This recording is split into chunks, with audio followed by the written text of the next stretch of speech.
São muitas as semelhanças entre as revoltas do Brasil de 2013, no governo Dilma, na Copa das Confederações, Chile e Bolívia em 2019. O principal motivador de todas elas foram as melhorias que os três países passaram no longo período que antecedeu tais revoltas.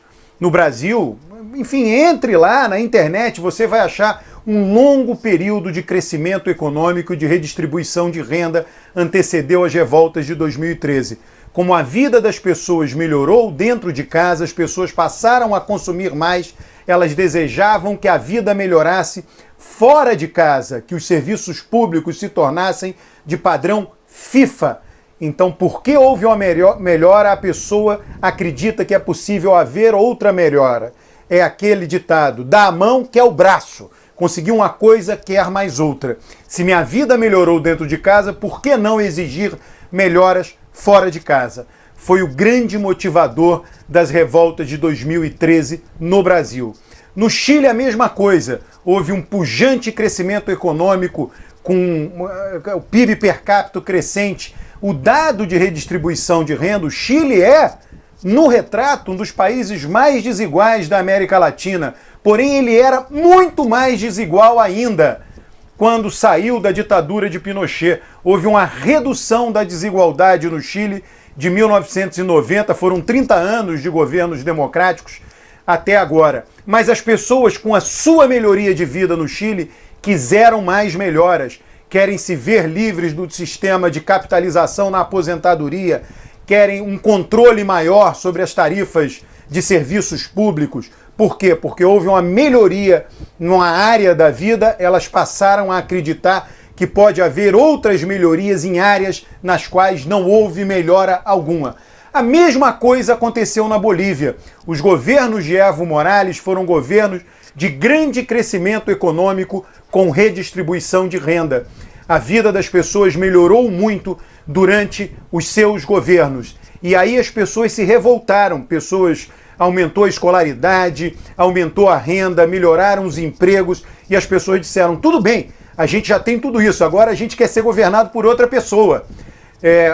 Na verdade, cada lugar, o motivo da revolta foi diferente, a melhora a mais foi diferente. Há uma leitura absolutamente equivocada de que a vida das pessoas nesses lugares piorou e foi isso que levou a revolta. Não é verdade. Nenhum dado, mas não tem nenhum dado que mostre que a vida das pessoas tenha piorado no longo período que antecedeu as revoltas de 2013 no Brasil, de 2019 no Chile e na Bolívia. As pessoas ficam um pouco revoltadas com essa análise. Quem é de esquerda fica tonto, né? Quem é de extrema esquerda fica tonto porque ele acha que tinha Estados Unidos atrás da revolta do Brasil e da Bolívia, mas não tem Estados Unidos atrás da revolta do Chile, porque no Chile o governo que está lá é conservador, na Bolívia e no Brasil de 2013 era de esquerda. Aí a pessoa de direita também fica revoltada, de extrema direita fica revoltada com essa análise, né? Porque diz, não, lá onde tinha governo de esquerda o povo estava oprimido, então queria derrubar o governo. Nem uma coisa nem outra. Não se trata disso, se trata de irmos aos elementos reais, aos elementos empíricos que levaram às revoltas. Em todos esses lugares, o crescimento econômico que antecedeu as manifestações, o crescimento econômico que antecedeu a todas essas manifestações foi um crescimento contínuo por muitos anos. Quando aumenta o PIB per capita de uma sociedade, pode aumentar mais para uns e menos para outros, mas aumenta para todo mundo. Todo mundo acaba melhorando de vida. Ainda que alguém questione essa minha afirmação, veja os dados de índice de Gini. Em todos esses lugares, o índice de Gini mostrou uma redução da desigualdade. Dados todos confiáveis, de organizações confiáveis, dos institutos estatísticos nacionais de cada país. Então, sempre que há um longo período de melhora, quando há uma certa percepção das pessoas que tudo aquilo melhorou e tem mais coisa que poderia melhorar, a ideia de privação relativa. A pessoa não se revolta porque perdeu alguma coisa. A pessoa se revolta porque ela imagina que coisas que hoje estão ruins poderiam estar melhor. se a revolta der certo. Essa é a grande verdade de todas essas manifestações. No caso da Bolívia, as pessoas de esquerda ficam um pouco revoltadas, mas o Evo Morales se comportou como um caudilho, não tem a menor dúvida disso. Quer dizer, ele foi eleito a primeira vez, lá em 2005, para um mandato só. Aí houve uma mudança constitucional aprovada por um plebiscito que permitiu a reeleição, permitiu não só a reeleição a partir da segunda eleição dele.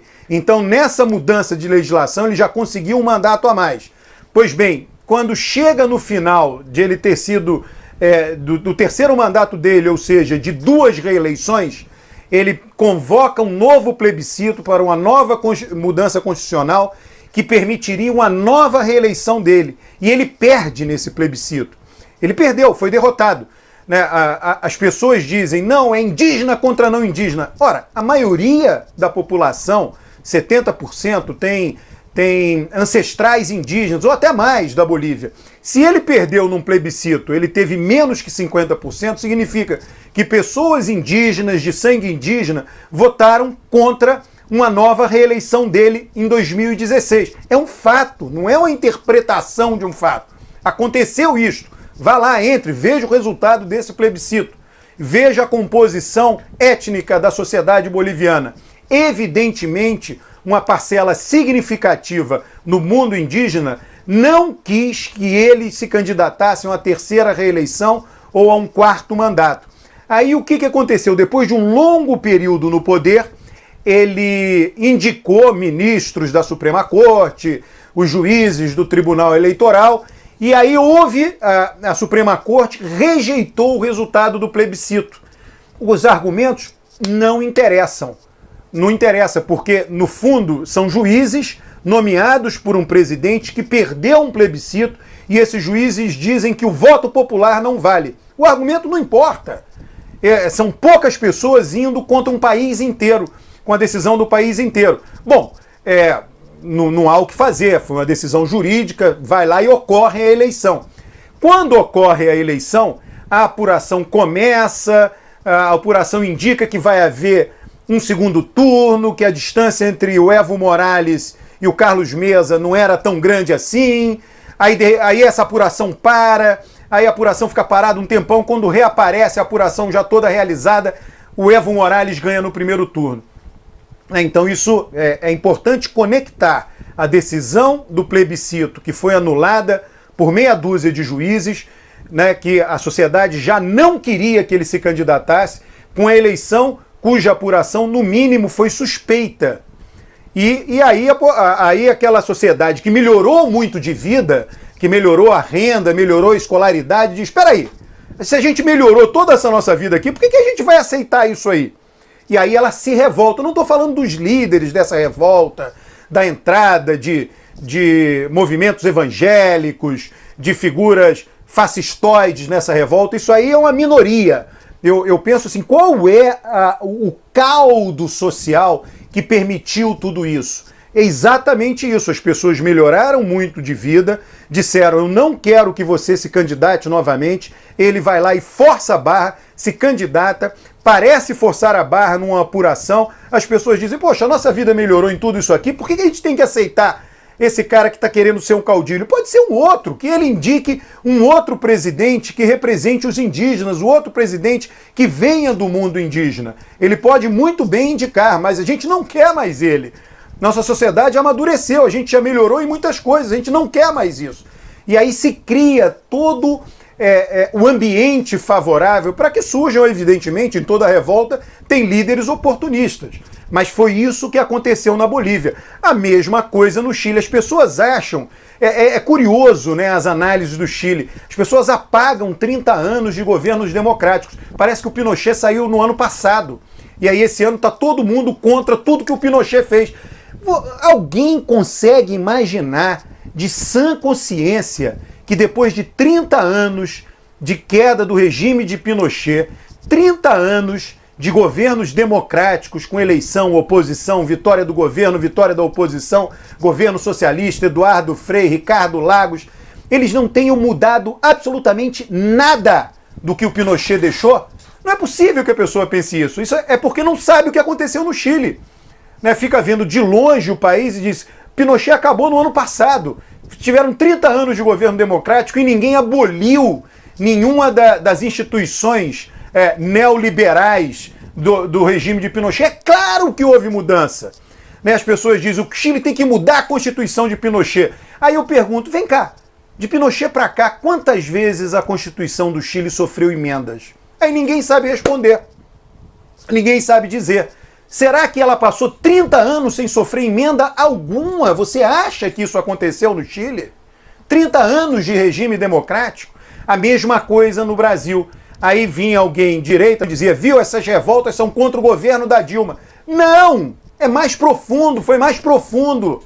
Não foi contra o governo da Dilma. Foi por mais melhorias. Já que a nossa vida melhorou tanto, queremos mais melhorias. Você não está fazendo uma Copa do Mundo aqui com estádios maravilhosos, o governo não está mostrando que é capaz disto.